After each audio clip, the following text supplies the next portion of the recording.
Good morning students. Online lecture की कड़ी के अंदर मैं महिपाल सिंह एक बार फिर से आपका स्वागत करता हूं।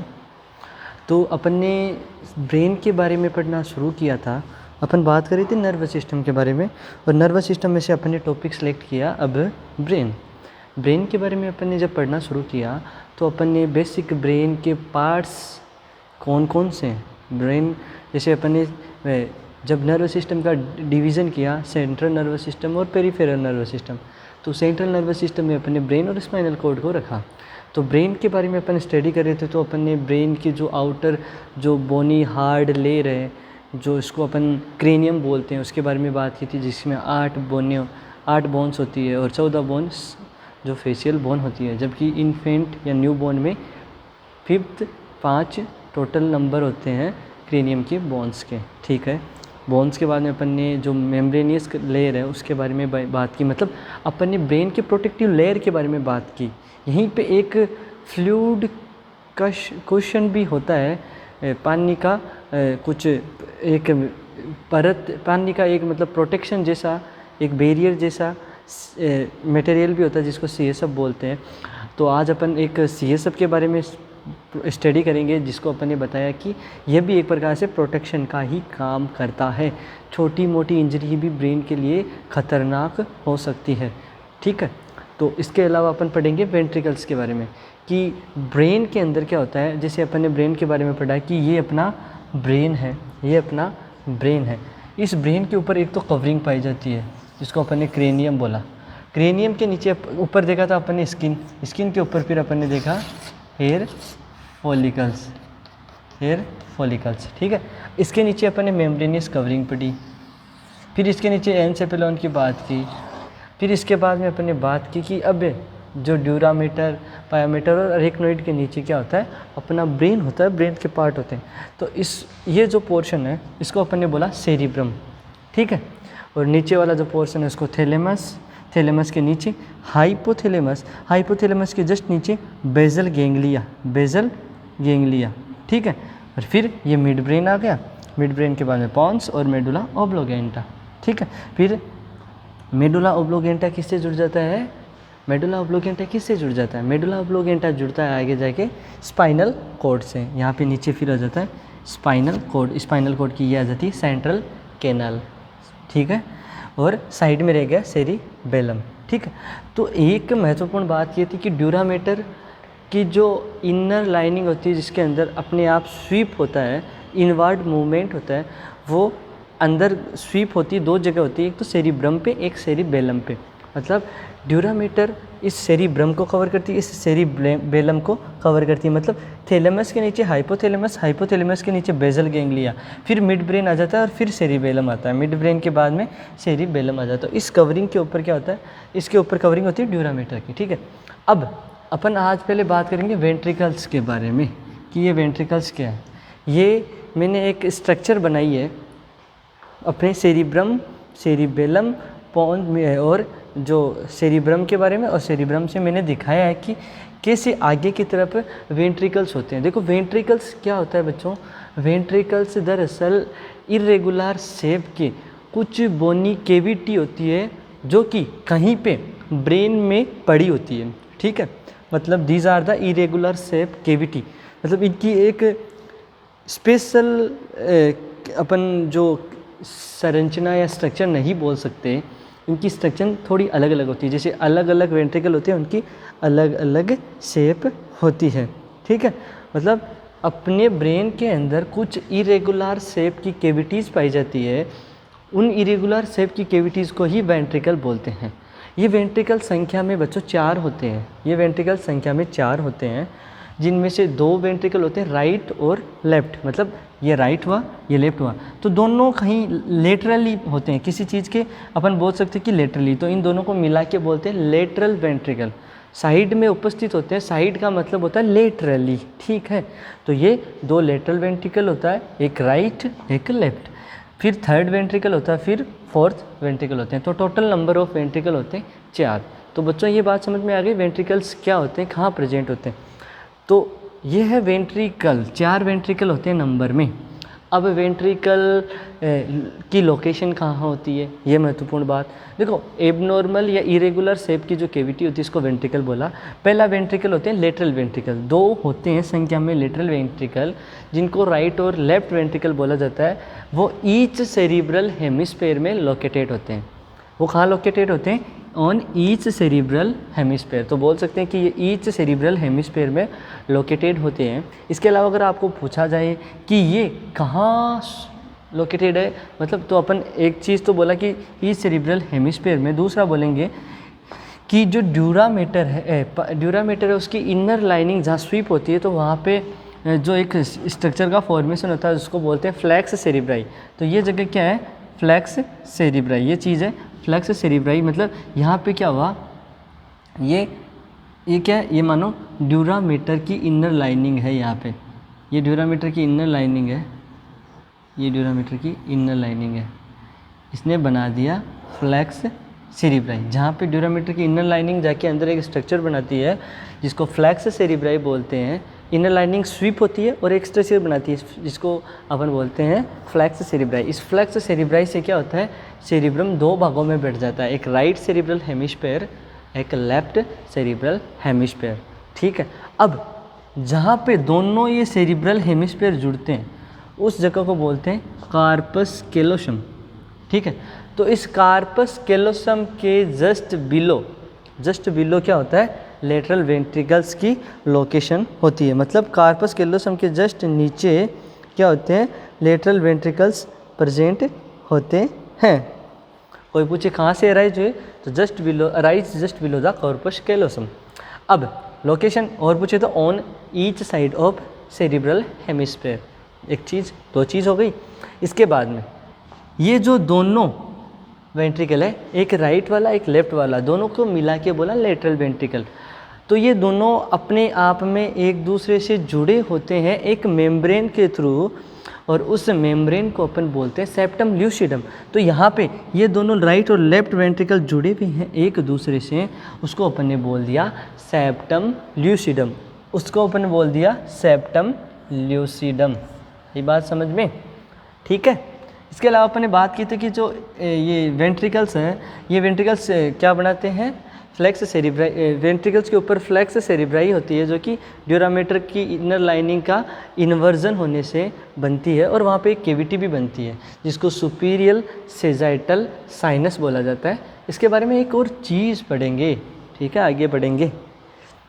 इसके अलावा ये दोनों वेंट्रिकल जुड़े एक दूसरे से किससे? दोनों वेंट्रिकल एक मेम्ब्रेन के थ्रू जुड़ते हैं जिसको सेप्टम ल्यूसिडम बोला। ठीक है। अब दोनों वेंट्रिकल ऊपर की तरफ तो क्या है? जस्ट बिलो द, ऊपर से बोले तो इसके ऊपर की तरफ तो होता है कॉर्पस कैलोसम, और नीचे की तरफ फिर एक क्या निकलती है? ये निकल रही है ट्यूब लाइक स्ट्रक्चर। ठीक है। इस ट्यूब लाइक स्ट्रक्चर को अपन क्या बोल सकते हैं? फोरामेन बोल सकते हैं। अब देखो नीचे की तरफ क्या होता है? लेटरल वेंट्रिकल जुड़ते हैं थर्ड वेंट्रिकल से। नीचे की तरफ ये लेटरल वेंट्रिकल जुड़ते हैं थर्ड वेंट्रिकल से, किसके द्वारा? इंट्रा वेंट्रिकुलर फोरामेन के थ्रू। फोरामेन होता है एक छिद्र। ठीक है। तो ये लेटरल वेंट्रिकल अभी जुड़ेंगे नीचे की तरफ थर्ड वेंट्रिकल से।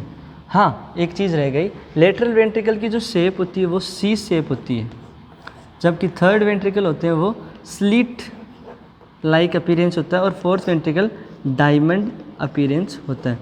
तो लेटरल वेंट्रिकल की शेप होती है सी शेप। दोनों लेटरल वेंट्रिकल राइट और लेफ्ट सी शेप के होते हैं, एक दूसरे से सेप्टम ल्यूसिडम के द्वारा जुड़े होते हैं, जस्ट बिलो द या arise on the septum corpus callosum. Corpus callosum से अराइज होते हैं और नीचे की तरफ जुड़े रहते हैं ये थर्ड वेंट्रिकल्स के द्वारा।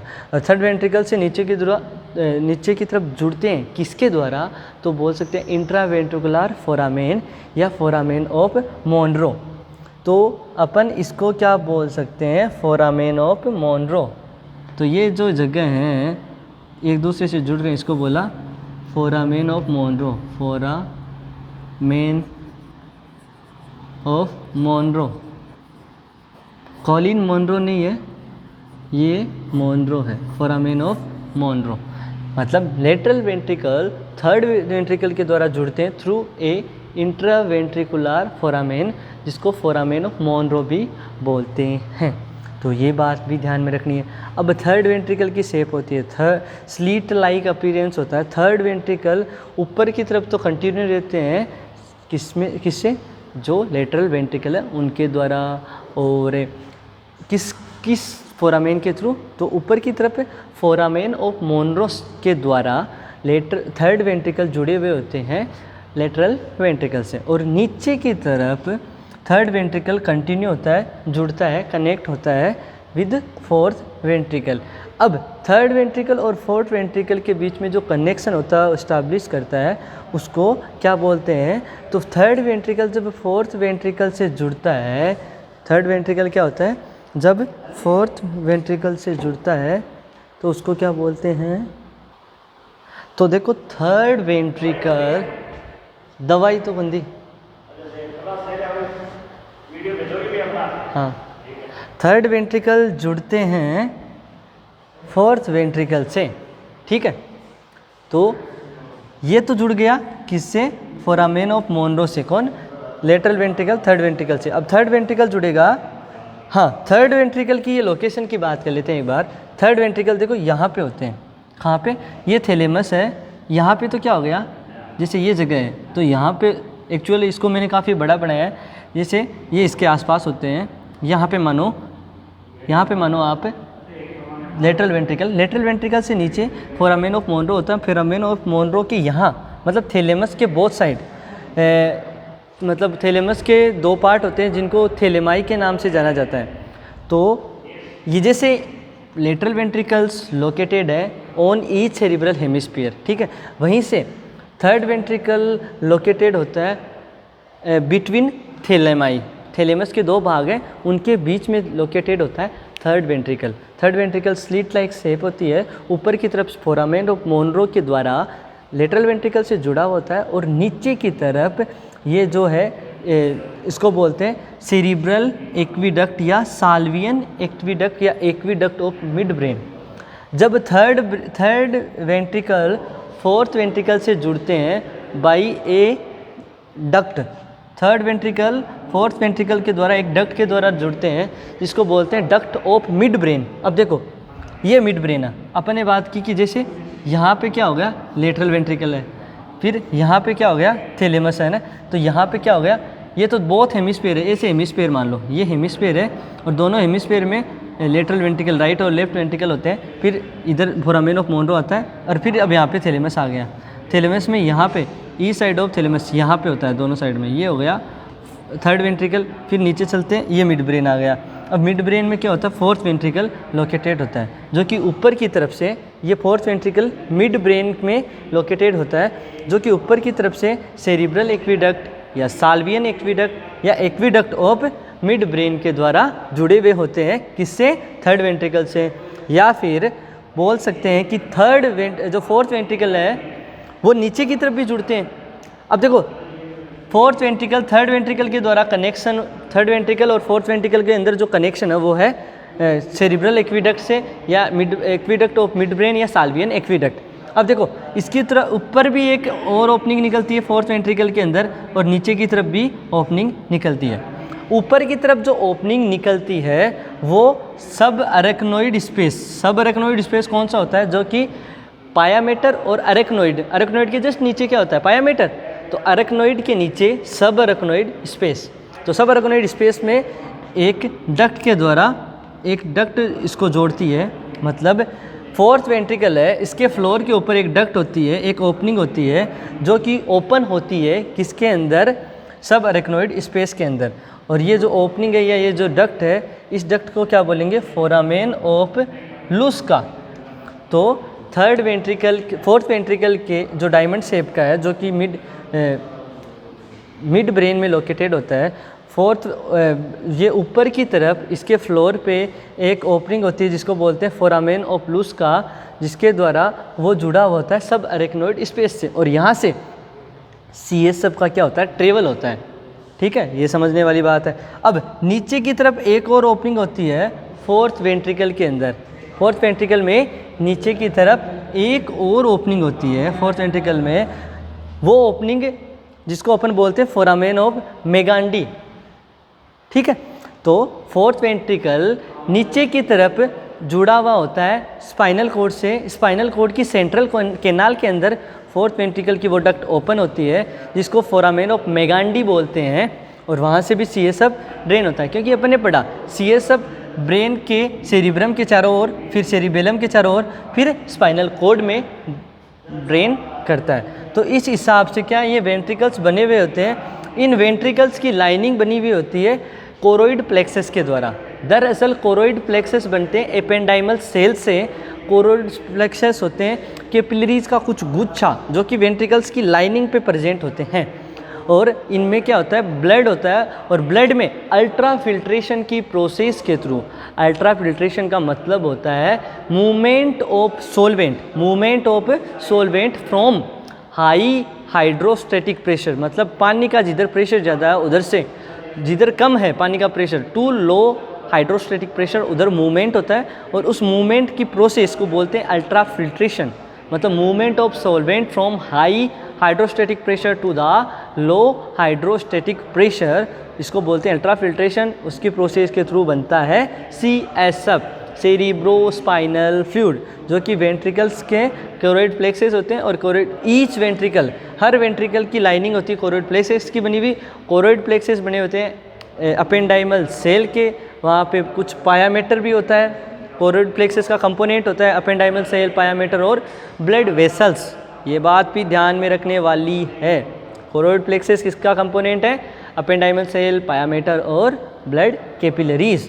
तो ये कोरोइड प्लेक्सेस बनाते हैं सीएसएफ को, और सीएसएफ इसके अंदर दौड़ता है, फिर सब अरेक्नोइड स्पेस में रहता है, ठीक है। तो ये तो हो गया अपना वेंट्रिकल्स। वेंट्रिकल्स के बारे में अपनी बात हो गई। 4 वेंट्रिकल्स होते हैं, चारों वेंट्रिकल्स एक दूसरे से जुड़े होते हैं।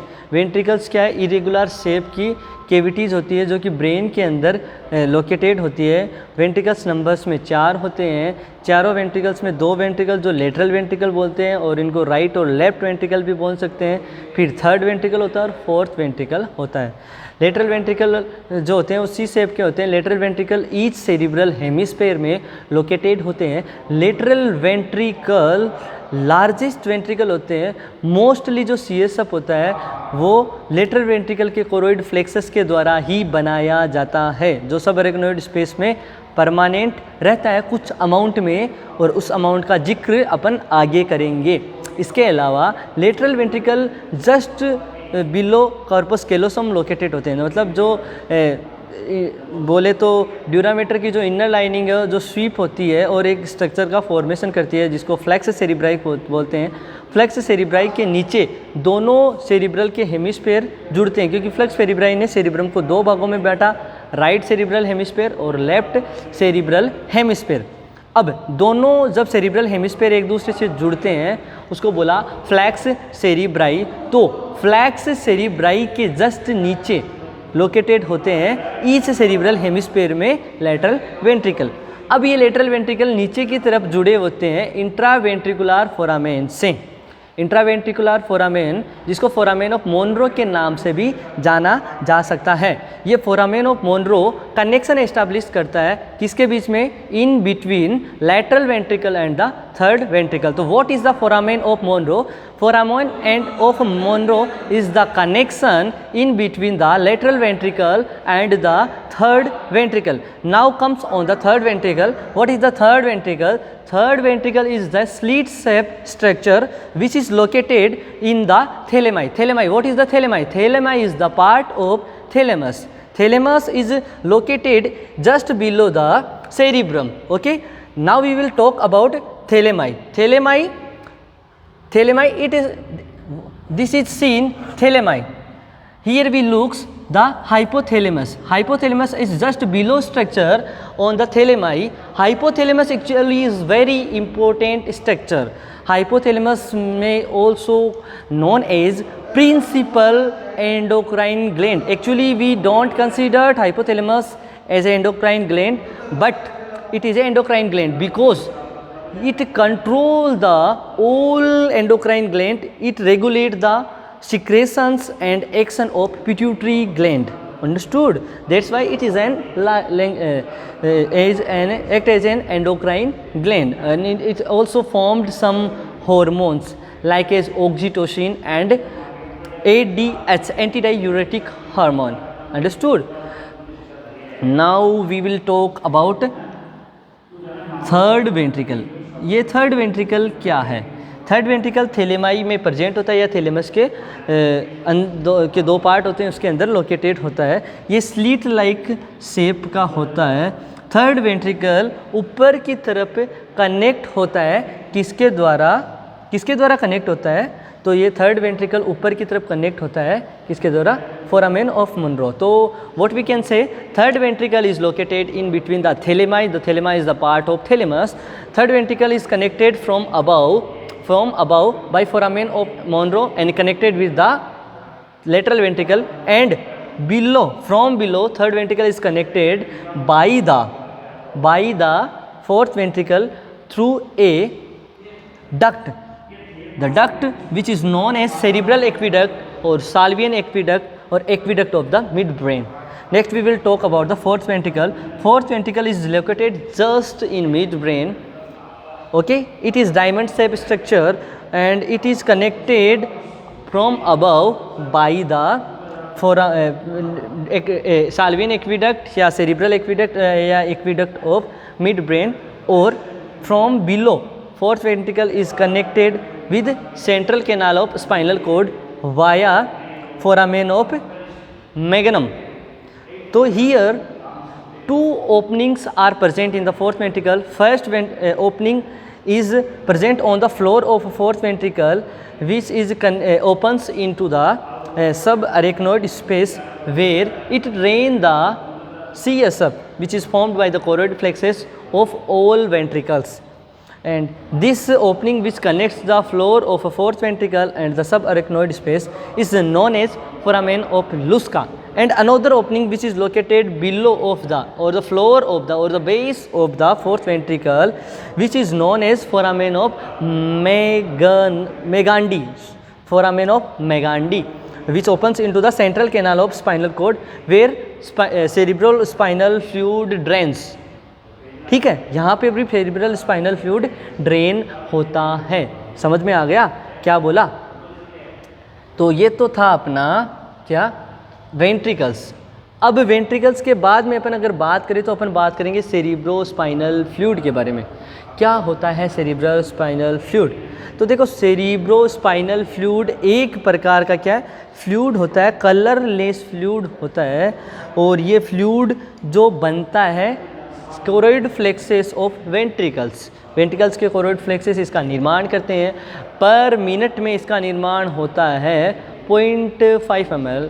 तो 1 घंटे में इसका निर्माण होता है 30 ml. तो 24 घंटे में इसका फॉर्मेशन होता है 720 ml. अब इस 720 ml में से 600 ml गायब हो जाता है. वो क्या हो जाता है, रीएब्जॉर्ब हो जाता है. 600 ml रीएब्जॉर्ब किससे होता है? जो सब अरेक्नोइड स्पेस होता है, इसके अंदर विलाई होती है, तो उनको बोल सकते हैं सब अरेक्नोइड विलाई के द्वारा. तो 600 ml रीएब्जॉर्ब हुआ सब अरेक्नोइड विलाई के द्वारा. कहाँ गया? ये वीनस साइनस में गया. ये जो सुपीरियर सेजाइटल साइनस है, एक प्रकार का वीनस साइनस होता है, या फिर इसको बोल सकते हैं ब्लड, क्योंकि वीनस साइनस क्या है, ब्लड ही तो है, वीनस ब्लड ही तो है. और ब्लड तो अपन बोल सकते हैं कि ये 600 ml जो सब अरेक्नोइड के विलाई के द्वारा एब्जॉर्ब हुआ, वो जाता है बाद में ब्लड के अंदर या वीनस साइनस के अंदर. और वीनस साइनस क्या है, सब सुपीरियर सेजाइटल जो साइनस है वो भी एक प्रकार का वीनस साइनस है. इसके अलावा सीएसएफ का मूव करना डिपेंड करता है प्रेशर पे. अगर हाइड्रोस्टेटिक प्रेशर ज़्यादा है, जो ब्लड का हाइड्रोस्टेटिक प्रेशर अगर ज़्यादा है compare to the CSF hydrostatic pressure, चूँकि सीएसएफ का प्रेशर 7 से 15 mm ऑफ Hg होता है, जबकि ब्लड का क्या होता है, थोड़ा सा उससे जगह के हिसाब से देखें तो ब्लड इसके अंदर होता नहीं है, तो ये ब्लड यहाँ पे आता नहीं है, और यहाँ का प्रेशर थोड़ा हावी रहता है, और ये एब्जॉर्ब होता रहता है. ये प्रोसेस चलती रहती है. और सीएसएफ का फॉर्मेशन होता है अल्ट्रा फिल्ट्रेशन के द्वारा. अब सीएसएफ एब्जॉर्ब हुआ किसके अंदर, ब्लड के अंदर या सब अरेक्नोइड जो विलाई है कि उसके द्वारा साइनस के अंदर, वीनस साइनस के अंदर या ब्लड का पार्ट बन गया। और 120 ml एनी टाइम ये जो सब अरेक्नोइड स्पेस है, वेंट्रिकल्स है या स्पाइनल कॉर्ड के अंदर प्रेजेंट होता है। तो ये भी काफ़ी महत्वपूर्ण बात है CSF के बारे में। अब CSF के बारे में काफ़ी बात करते हैं तो थोड़ी और बात कर लेते हैं। हालांकि मैंने एक चीज़ नहीं बताई, फोर्थ वेंट्रिकल के साइड में क्या होता है। जैसे इसके साइड में थैलेमाई होता है, इस थैलेमाई के साइड में प्रेजेंट होता है, ये सेरिब्रल हेमिस्फीयर में प्रेजेंट होता है, और ये पोन्स, और यहाँ पे देखो ये लोकेशन दिखाई दे रही है आपको, ये पोन्स हो गया और इधर हो गया सेरिब्रम। तो यहाँ पे फोर्थ वेंट्रिकल होता है, फोर्थ वेंट्रिकल यहाँ पे होता है, lateral ventricle, third ventricle, fourth ventricle mid brain में होता है। और मिड ब्रेन में ये मिड ब्रेन में पोन्स, मिड ब्रेन में आता है पोन्स और मेडुला ऑब्लोगेंटा, ब्रेन स्टिम में सॉरी। तो मिड ब्रेन में लोकेटेड होता है, और इसके दोनों साइड में क्या होता है, एक तरफ होता है सेरिबेलम, एक तरफ होता है पोन्स। तो ये इन दोनों के बीच में यहाँ पे मिड ब्रेन में लोकेटेड होता है अपना फोर्थ वेंट्रिकल। अब वापस चलते हैं CSF के ऊपर कि क्या है CSF। अब जो CSF है ये बन रहा है लेटरल वेंट्रिकल्स के अंदर। वेंट्रिकल्स के अंदर CSF सब अरेक्नोइड स्पेस में किससे जाता है, तो सब यहाँ पे होती है, इनमें होता है पल्सेशन, क्योंकि ब्लड वेसल्स की कैपिलरीज प्रेजेंट होती है। तो कैपिलरीज में पल्सेशन होता है, और वो पल्सेशन ही क्या करता है, मूवमेंट कराता है CSF का from ventricle to the sub arachnoid space. ठीक है। इसके अलावा CSF हमेशा एक लिम्फ की तरह काम करता है, क्योंकि CSF का मूवमेंट वन डायरेक्शन में होता है। CSF लिम्फ की तरह इसलिए काम करता है क्योंकि लिम्फ तो क्या करता है, वन डायरेक्शन में जाता है। लिम्फ का क्या ये वे है, यहाँ पे क्या होते हैं, वाल होते हैं, वे वाल जाता है तब ओपन हो जाते हैं, और वापस आने लगता है तब ये क्लोज रहते हैं, एक तरफ ही ओपन होते हैं, तो ये वापस नहीं आ सकता। लेकिन यहाँ पे कोई वाल नहीं होता, फिर भी इनका ये क्या होता है, एक बैरियर बना हुआ होता है, ब्लड ब्रेन बैरियर या फिर CSF ब्रेन बैरियर।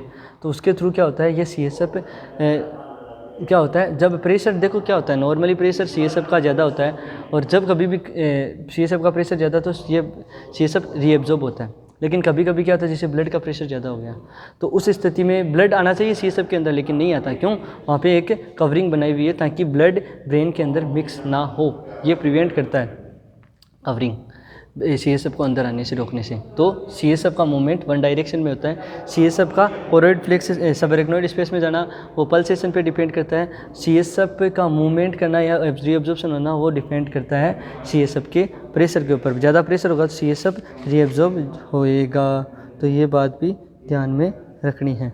ठीक है, तो ये अपना टॉपिक था ventricle of brain and CSF। आज मैंने कुछ लेक्चर एक डायग्राम के थ्रू ही आपको समझा दिया। नोट्स जैसे अपन बोर्ड पे एक एक चीज़ लिखते हैं वैसे नहीं लिखा।